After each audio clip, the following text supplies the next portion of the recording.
চলো আজ তাহলে তোমাদের শিবরাত্রির দিনটার গল্পটা শোনাই। তো সেদিনকে ডিউটি থেকে তাড়াতাড়ি বাড়ি এসে মনে এতটা এক্সাইটমেন্ট নিয়ে আমি আর বনু দুজনকে আলতা পরিয়ে দিলাম। তারপরে ঝটপট করে সাজুগুজু করে নিলাম বাবার মাথায় জল ঢালতে যাব বলে। আর এদিকে ম্যাডামের গলায় জুয়েলারি পরা নিয়ে কনফিউশন আর শেষ হচ্ছে না।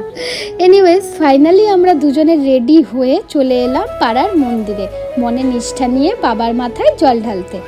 সেই ক্লাস 4 থেকে মায়ের হাত ধরে শুরু করেছিলাম শিবরাত্রির উপবাস, যেটা এখনও আমি খুব নিষ্ঠা নিয়ে পালন করছি অ্যান্ড ভবিষ্যতেও করব।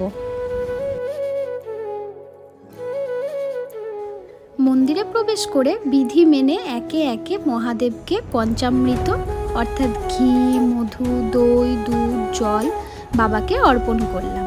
তো এইভাবেই শিবরাত্রির পুজো সম্পন্ন করলাম।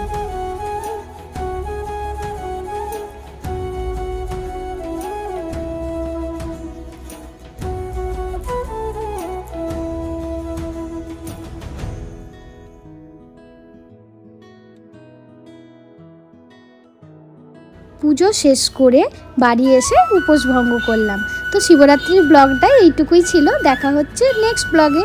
ওম নমঃ শিবায়।